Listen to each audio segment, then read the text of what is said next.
Hey guys, what's up? We're back with some more Warframe action, and today we're going to talk about mag, because there seems to be a lot of discussion and interest in mags. I can only hazard a guess why, so I reckon it's probably because there's a really dope mag helmet that's coming very soon in Gen, so that's obviously sparked a lot of interest in mag. Of course, the mag buffs that came with the Shrine of the Eidolon update would have also contributed to this increased interest in the way mag works and people dusting off their mags and using them again. I think like some Warframe personalities, Shy, Brozyme, and the like, they dusted off their mags and talked about her a bit, talked about her a little bit more positively. So I kind of feel like it's probably a good a time as any to sort of have a more comprehensive rundown of Mag, how she can work, what she can do, what her abilities do, how everything works, you know, all of that good stuff. So I'm gonna try and keep this as short as possible and not ramble on for about half an hour. Yeah, alright, let's begin. So what is Mag? Well, to me anyway, Mag is this sort of caster frame, very good at control, very good at damage when modded for that particular thing, and nowadays is also very survivable. So for me at least, there's like 3 builds that you can run with. From left to right, we're looking at something here called the Magneto. Well, I'm calling it the Magneto build. You can call it whatever the hell you want, but essentially this is a utility build. Notice the high duration and medium amount of range, as well as the not 1 but 2 orc beds, specifically on her 2 and her 3. I will go into this into a little bit more detail a little bit later, but anyway, this is the this as a thing is the utility build. Well, my utility build anyway.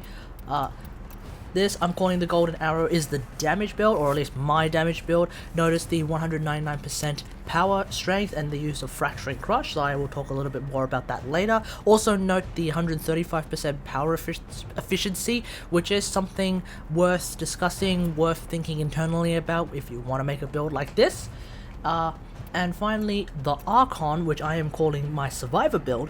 So notice the use of quick thinking and prime flow. This is obviously something that came about with the mag buffs from the Shrine of the Eidolon update, increasing her base energy from 150 at level 30 to 263 means that I can use prime flow and have 744 maximum energy. That of course is more than enough of a battery to power quick thinking whenever you actually need that. I'll discuss a bit more about the strategy of using this, well, this particular build anyway, when I get to it. Alright, let's talk about the Magneto build. So, this build is pure utility. Like I said, the increased power duration means that something like Counterpulse just lasts for a very, very long time. If you crack open the calculator,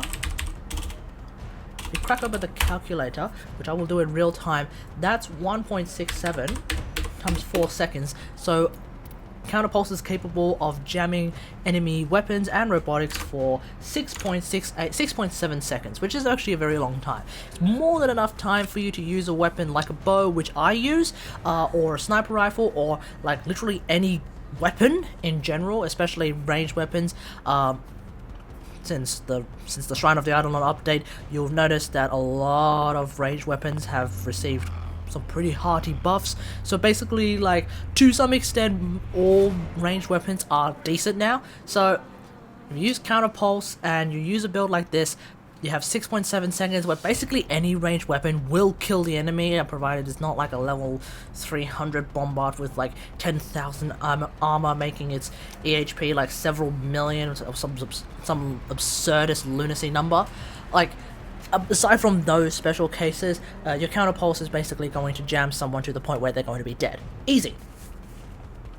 Magnetized Discharge is primarily there because of the 167% power duration. So let's have a look at how long your Magnetize is actually going to last for. And with the duration that I'm using on that build, it is going to last for 25 seconds. 25 seconds is very long. Like, it's so long that you basically will never see the explosion do anything in a mission where you basically have to go through an entire map. So that's like survival missions tend to find yourself moving across the map. especially Kuva survival missions, exterminate missions, captures, mobile defense sometimes, not really though. It's actually fine to leave the magnetized bubble up in mobile defense missions because of the way those particular missions work. Intercept missions, kinda, but not really. You know, basically missions where you're just going from point A to point B and you are just like burning through everything, doing something. Rescue missions are another one. So basically, like, having magnetized discharge is just very important. Plus, you kind of don't really need anything else on this build. So like, if we took out magnetized discharge, you end up with a space that you're more than welcome to throw whatever the hell you want. You can even throw something silly like where is it? You can throw something silly like lightning dash if you want. Like, it's up to you. Or you could throw vitality, or you could throw redirection. It's up to you. But like, for this kind of build, just having just magnetized discharge, I feel like it's just so useful because it allows you to detonate the magnetized bubble earlier. And not for nothing, but the magnetized bubble is actually very strong. Like, in terms of damage, like, even with 109% power strength, you can pretty much get through most, if not all content in this game with the magnetized bubble, as long as you give enough time to, you know, acquire enough damage too, so that when it explodes over everyone. I'll talk a little bit more about magnetized later, but that's how this utility build that I have created pretty much works. Notice the 3 former as well, so yeah, like, that's just something you want to keep an eye on. This is a 3 former build. This is not a budget build, so if you want to, like, I feel like if you want to play mag and you want to, like, enjoy mag as much as you can, 3 former seems to be the bare minimum. You need 1 former to change the aura slot to a dash, I think. Let me just check, actually, because I haven't seen a mag without any former, or at least a mag prime without any former in a very, very long time. So let me just check. The aura slot is a V polarity slot, so naturally changing it to a dash polarity, that requires 1 former. The other 2, I think I gave it a D and a V slot. Comes with 2 dashes, but that's clearly not enough. Some people use corrosive projection, but that's kinda not really important. It really depends on how you want to play. I am using an Arcane Energize on all of my mag builds because that just makes it so much easier to utilize all of her abilities and be a fully functional mag. And yeah, and I'll talk about the other stuff. Like, okay, in this build I'm just using Arcane Guardian, but that's not really necessary. You could use whatever the hell you want. I could use something silly like Arcane Arachne or Arcane Consequence, that could be nice, or Arcane Ice even, or Momentum. I could use whatever the hell I want because, like, Arcane Guardian is not really that strong on this build anyway. But like, yeah, and plus, like, for me, I don't have that many. I could use this could be fun, but it happens so rarely because it's 1% that doesn't really matter. Anyway, let's move on. So the Golden Arrow build, i.e. the damage build, very strong build. So with the power strength, that makes the initial hit of your magnetized, so like whatever you shoot at your magnetized bubble, that'll make that particular shot really, really strong. Like, everything you shoot into that magnetized bubble is going to do so much damage. I think it was on this build, coupled with the Madurai Shadow, Void Strike ability, after like building up a pretty decent counter on that ability. When you couple that with this 199% power strength build, that basically allowed me to shoot an arrow, a Paris Prime arrow, mind you, that did 1,000,000 damage. So that's what we're looking at with this kind of build. Like, you could achieve some really high numbers. For reference, the power strength, mostly it's only there to affect the magnetized damage, which I'll talk about. I'll talk about the other abilities a little later, but magnetized damage is there because, as you see here, with the damage multiplier is pretty much times 4. Times 4 is just huge because it's times 4 times everything, which obviously means tons and tons of damage. 135% efficiency, as I said to note at the start, is something that you'll need to wrestle with by yourself, because 135% power efficiency is kind of really, it's kind of difficult to manage as mag, because none of her abilities have durations per se. Like Magnetize has a duration, obviously. Polarize to some extent has a duration as well, but you can spam those abilities. It's not like, say, Mace of Scatter Shield, where you press it once and then you can't press it again for 10 or 20 seconds, however long you want to mod it for. Whereas all of Mag's abilities are capable of being spammed, which means that you are able to use all of your energy quite quickly. So that is why something like Arcane Energize is really important. That's why something like Energy Siphon is very important. It's because the energy economy of Mag has always been something that is very important for her. It's kind of why one of the things that I really wanted her to get fixed is to have a higher energy pool and to also have more ways of regenerating energy by herself. You're more than welcome to go and have a look at my review of the mag changes, where I give her mag changes a 3.5 out of 6, which is a pass. So yeah, like, energy has always been a big thing with mag. Another great thing about having 199% power strength is that, like, ignoring Fracturing Crush already is, like, really strong with this kind of build. So let's have a look at how strong. Oh, hang on, I can't do it here because she's already got the stuff. So let's just bring my... Where are you? There you are. Okie dokie. So we're currently sitting at 1110 shield. I'm gonna bring out 8 guys, which is kind of more. Okay, actually, you know what? No, I'm not gonna bring out 8 guys. I'm gonna bring out 4 guys, which is like pretty average for like the amount of guys you'll see on the map at any given point in time, especially in like a normal mission, not a Plains of Eidolon mission. In a Plains mission, you'll probably find yourself surrounded by people, in which case having 199% power strength is kind of unnecessary in terms of regenerating shields, but in a normal mission where you have like 4 peeps, having 199% power strength, especially in reasonably high level missions, actually means a lot, because with 4 people we are able to reach like more than half of our overshield count. So at 1110 shields with redirection, the amount of overshields you can reach at maximum is 2310.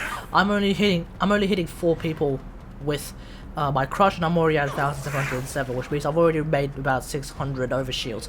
So, you know, halfway there. That's really strong, which means I only have to do this twice, and I'm already pretty much at my maximum, minus a little bit. I'm just off by like 6 in this case.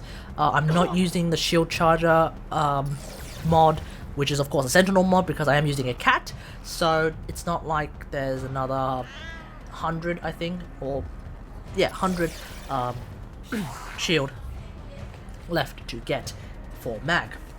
So having such a high power strength gives you like this added layer of survivability through crush. And also I'll show it again, because you can't really demonstrate this with these particular heavy gunners at the moment, because they actually had their armor stripped. But this build, as you may have noticed, I am using Fracturing Crush, which reads everyone who is affected by it has their armor decreased by 50%. At 199% power strength, that's already like more than the actual threshold that this will reach up to. So the maximum amount of armor that can be decreased through Fracturing Crush is actually 80%, which you can achieve with 160% power strength. The extra 33% power strength is mostly to affect Polarize. So let's have a look at how much armor Polarize actually strips by itself. The amount of armor that Polarize strips is equal to the amount of damage that it does. If you look at the if you look at the wiki, at base 100% power strength, you'll notice that the amount of damage that it does is actually the same as the amount of armor that it strips. Therefore, it is rational to say that the amount of armor that it strips equals to the amount of damage that it does, you know, because yeah, at 199% power strength, so therefore it strips 796 armor. The math of that means that you should be able to strip anyone who has less than 4,000 armor, right? I'm not 100% sure how much armor those heavy gunners have, They might have a little bit more than 4,000. It's a little unlikely, but whatever. Anyway, you just crush them and then insta-kill. Insta-kill. Insta-kill. Insta-kill. And for those who are wondering, oh, but that's just because your Sonos Prime is super duper ultra mega, like, fucking super strong. Yes, but like this is the amount of damage. This is my build, and for those wondering, this is my Sonos Riven mod. It's fun. It's fun.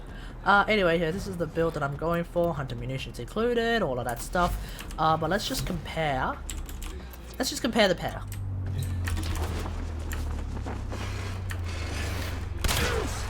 Yeah, there we go. I'm at least doing twice as much damage. And that's of course with a stealth multiplier, because I think that's what happens when you pause the AI. Yeah. So that's what's happening. Oh, actually, it might be half. I might have been doing half their health because of the viral proc. Anyway, you know, by comparison, boom, dead. You know, like that's what we're talking about in terms of the difference between using Crush and Polarize. And yes, that is a lot of energy to be spending. Sorry, that is a lot of energy to be spending just to reduce everyone's armor by pretty much all of it. And that of course goes back to the idea that the energy economy of mag is always something that you'll need to keep an eye on, which is why having 135% power efficiency is a weakness of this build. It is a very noticeable weakness of this build, especially in regular missions. You'll probably find that you are sort of running out of energy. Anyway, let's talk about the Archon build, and this is a pure, like, pretty much pure survivability build when you're dealing with large encounters and when shields by themselves are like not enough. I tend to find that this build is the most successful build in really high level missions like Soi 3, mostly because at that point survivability is pretty much the only thing that you need to be worrying about. Everything else is either as good as it ever will be, or as bad as you would expect. So yeah, so like things to note, again, quick thinking and prime flow, although the strategy for this build is kind of to try and not rely on quick thinking as much as you can. The idea is to have a really high amount of energy stored up in case you need to use quick thinking. And one quick tip about quick thinking is that it works really well with Arcane Guardian, because it turns out that any armor that you have at any given point in time further increases the efficiency that quick thinking has. Power efficiency doesn't seem to do that though, so yeah, like that's why I have Arcane Guardian, because having that 600 armor just like really increases the efficiency of quick thinking. Otherwise, you'll notice that I'm using 95% power duration. That's only because I don't want my magnetized bubble to last until the end of time. So like, and because I'm not using magnetized discharge, I'm actually using counterpulse, because counterpulse is a better way of keeping me alive as well, by stunning anyone who has a ranged weapon and any robotic enemy. That's great. Like, that's a great way of staying alive. Then you only have to deal with all of the melee enemies. And you may have noticed the 130% power strength. Now 130% power strength is in this sweet spot where any damage that you're doing with it is pretty much like a waste on low level enemies, and not enough in like high level enemies, against high level enemies. So it's not, the 130% power strength is not there for damage. It's there for overshield regeneration, because at the moment at 130% power strength I am regenerating 32.5 shields per hit. So to compare against the 199% power strength build that I was showing you, the sort of damage build, I'm basically off by 200, which, you know, is big, because I think I reached like 600 before. Now I'm only doing like 2/3 of that, so you know, sort of got to keep that in mind. against 4 people too. So you'll notice that in a build like this, you'll be using Crush more often just to reach that 2310 overshields, so that you have that overshield buffer in order to keep yourself alive. This build, along with the damage build, you'll notice that I am going for redirection instead of vitality, and that's mostly because what you get from vitality is a lot less than what you get from redirection. Sure, in this build I have Arcane Guardian, so when Arcane Guardian procs, what I get from redirection, what I get from vitality is a lot more than what I get from redirection, but that relies on chance, and also Mag innately can't heal herself. You'll have to use something like Operator Arcanes, you'll have to use sorry, it's called Magus Nourish, I think it is. Yeah, I use Magus Nourish to heal myself. I use Healing Return. I have to use Life Strike. On the rare occasion, I might even have to rely on the Sentinels to heal me, even though I'm not using a Sentinel in this particular case. I am actually trying to use a cat, which I will talk about in a bit, but that's the idea, like, redirection over vitality, simply because you can regenerate your shields at any given point in time using Crush. Easy. Yeah, and that's really like the point of the survivor build, which you know what, I'll also demonstrate like the kind of strategy to use the survival build in. So let's just go up against a bunch of heavy gunners. I won't go up against a bunch of bombards because they're all pricks, and they have like a different variety of problems. Let's put it to 100, because 125 is a little bit unnecessary. And obviously, like, with 120 energy or 122 energy at the moment, I am in a bit of a vulnerable spot. So the whole point is to have as much energy as you can. At 743 energy, you start to become a bit of a tank. You can survive pretty much anything. Then you have to just figure out how you're going to control all of your enemies,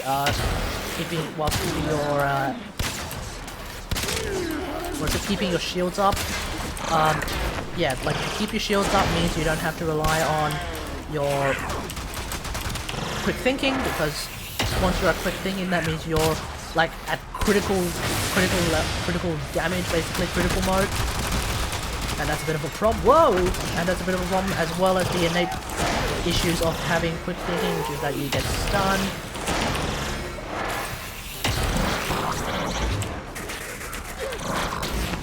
Don't forget to use your pull as well, because that's great crowd control, which I'll talk about in a bit. And also, like, Magnetize is also a great way of sort of staying alive. Unfortunately, right now, standing in your Magnetize shield bubble does still mean that you can get hit, and I died. Because I wasn't really paying attention. But that's, like, the idea. Like, I'll just do it again. Let's just do it again, because I kind of screwed up there. Right, so, boom.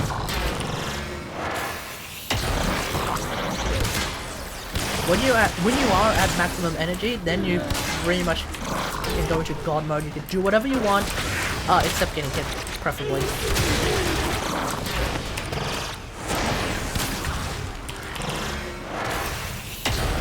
Like, damage-wise, I'm not doing a terrible amount of damage, mostly because this build is not about damage.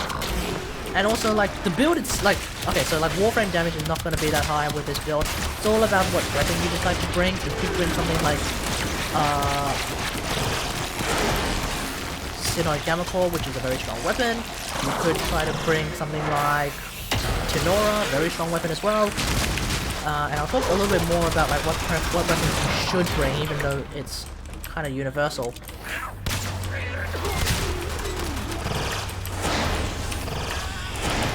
You'll also notice that Polarized in this build I have to use twice in order to regenerate all of my shields, which is a very important thing to remember, so that's also something worth talking about, which I will talk about in a second when I kill these last two peeps.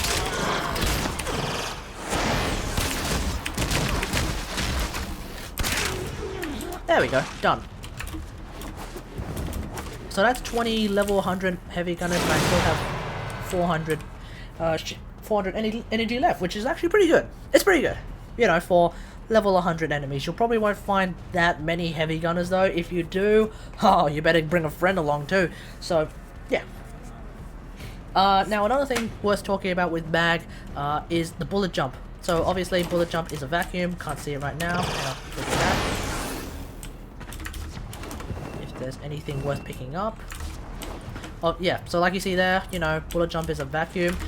That basically means that mag has universal vacuum, in a sense. You know, it's not real universal vacuum, and anyone who really likes universal vacuum might get triggered by me saying that, but mag has vacuum, which means that it's perfectly reasonable and perfectly rational to use something like a cat, or a sentinel without vacuum, or a dog, or in the future the pet mower. So I'm perfectly happy with using a mower pet whenever I play, because I very often play mag.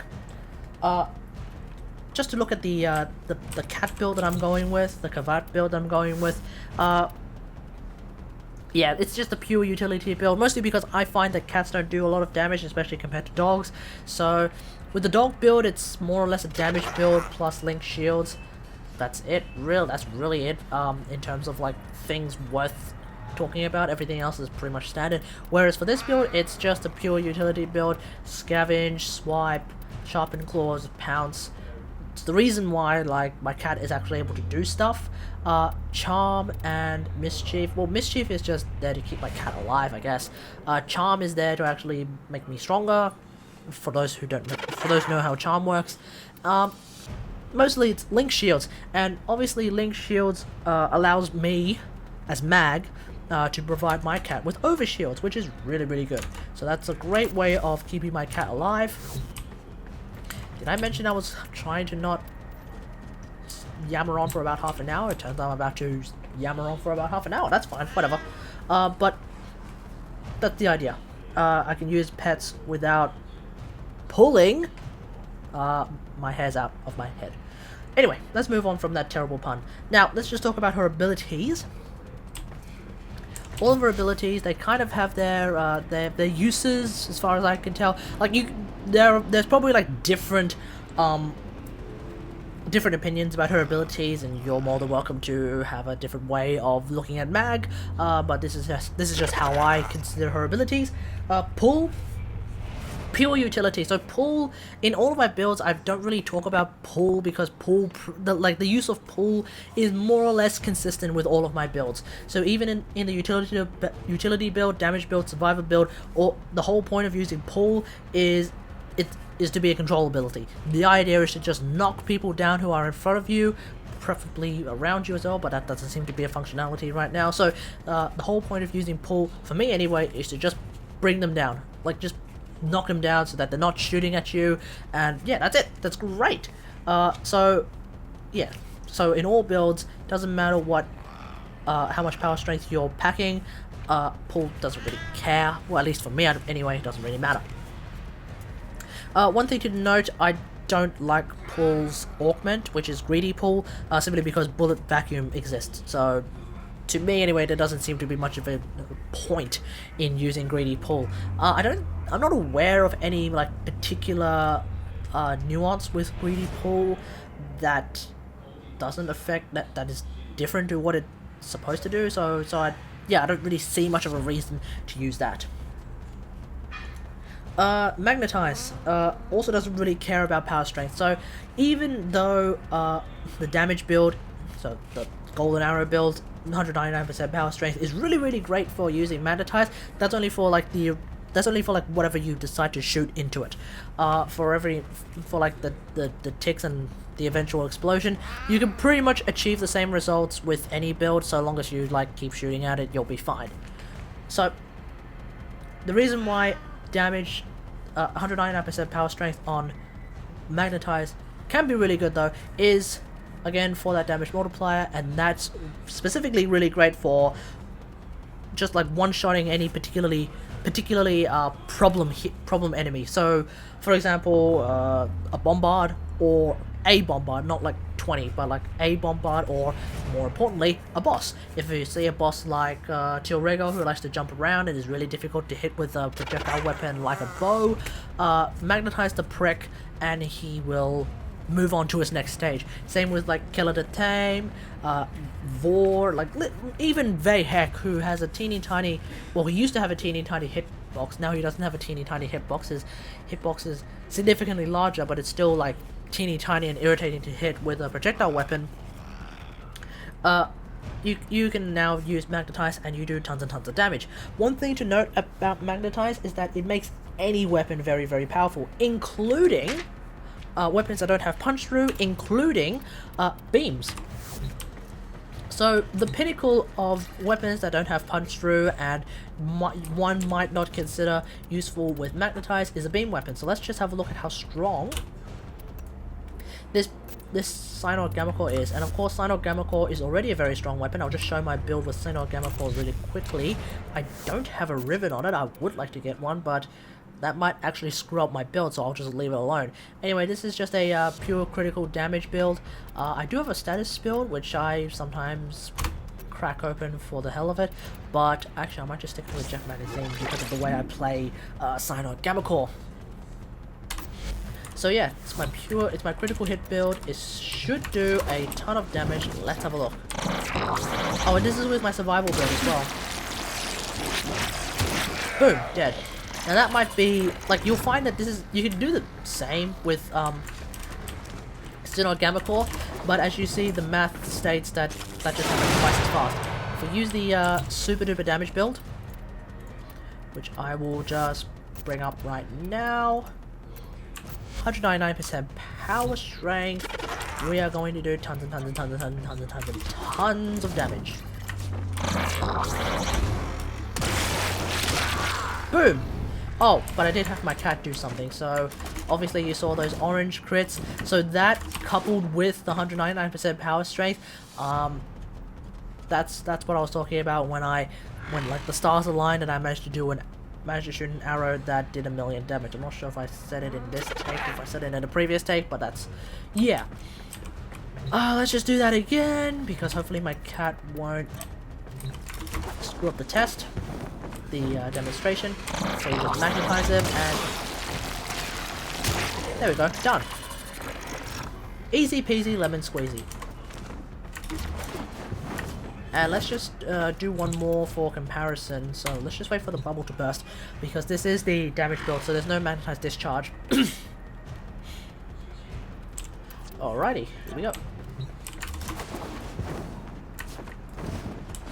For comparison, you know, very slow. Of course, with the corrosive procs, eventually it will speed up, but you know, compared to the magnetized bubble, very, very slow. Anyway, that's Magnetize. As you can see, works very well with any weapon. Against a group of these guys, also works very well. Let's just bring out like 4. Let's bring out 8 squid. Okay, so there's 8. You don't need punch through for the weapon to also do ticks of damage towards everyone. And yeah, there we go. So the weapon is doing ticks. If this was like level 50s, when the bubble explodes, it'll kill all of them. These are level 100 bomb mods, so when the bubble explodes, it won't do that much damage because of how armor works. It's more of a function of armor being a really oh, it actually killed everyone.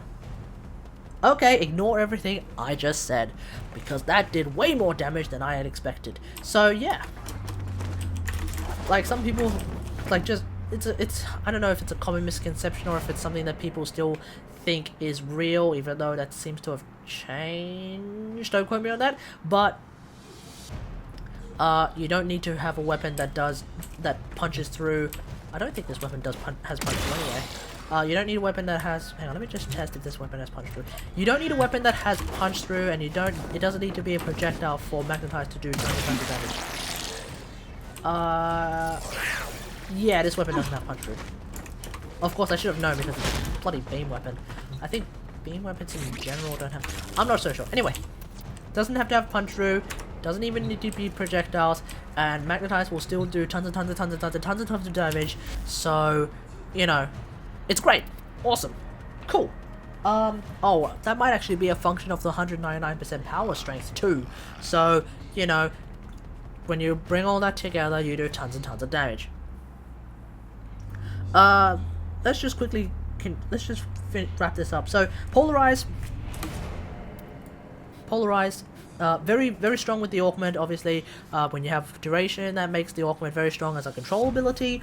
Otherwise, it is the more efficient way of regenerating lost shields. So if you find yourselves not at maximum shields and you want to regenerate your shields, it's just try to remember to use polarized first before you decide to use crush. Crush obviously giving you overshields, but the regeneration rate of crush is usually way slower. Like the generation rate of crush is usually way slower than polarized. You'd have to literally be surrounded by like 20 enemies, not even. You'd have to be surrounded by like,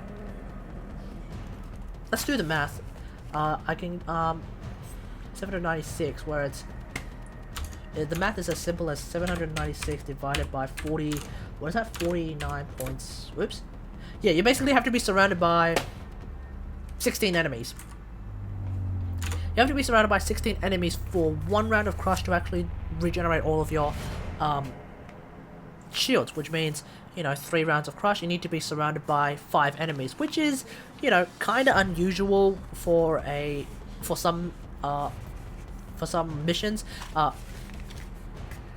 But even then, like, you'll find the polarized is just really fast at regenerating your shields, even though sometimes you'll have to use it twice. So polarized, just if you're low on shields, use polarized to regenerate it, then use crush to give you those over shields, because that's just so efficient at like going from 0 to 100 in terms of how much shield you can get back, like 100%. And finally, crush, like I said, it's primarily for overshield generation. Like, the damage of crush is kinda not really worth thinking about. Even at 199% power streak, you'll notice that's 2,985 damage, but the extra damage is magnetic damage. I think the regular damage is blast. Either way, the damage has an element on it, and that kinda newts the. That kind of like screws up the point. Oh, it's magnetic damage. Sorry, my bad. Like, it kind of just neuters the point of using crush as a damage ability. So, you know, it's not really something worth considering, but you can use it for damage if you want. That's fine. I just tend to consider it more for a overshield generation thing. And yes, you can give your allies overshields, which means, like, sometimes I tell my allies, hey, huddle around me, I'm going to give everyone a bunch of shields. It's like if you're playing Heroes of the Storm and you use the shield battery option or the storm shield option. It's basically that kind of thing. So crush, very useful for support, and also for some quick room control, just like controlling everyone in the room around you in a 360-degree field. That's just great. And yeah, like, that's pretty much it. Maybe one last point to consider is just, like, again, Arcane Energize just makes mag so much better to use, so strong. Every build is viable with Arcane Energize. If you don't have Arcane Energize, the alternative is to use Zenuric. Because I'm a Madarine meme, I try to use Arcane. Well, I use Arcane Energize all the time. So yeah, that's just my way of thinking. Anyway, hope you guys enjoyed this. If you did, hit the like button. Go out there, test out your bags. If you come up with a different kind of build, good for you. I'm sure every build has their way of rationalizing, even though there are some builds that I kind of think are, you know, not up to scratch. But anyway, until next time, I'll see you guys later. Oh, if you really enjoyed this, maybe consider subscribing to the channel. And, yeah. Alright, catch you guys later. Where's that wave button? Bye!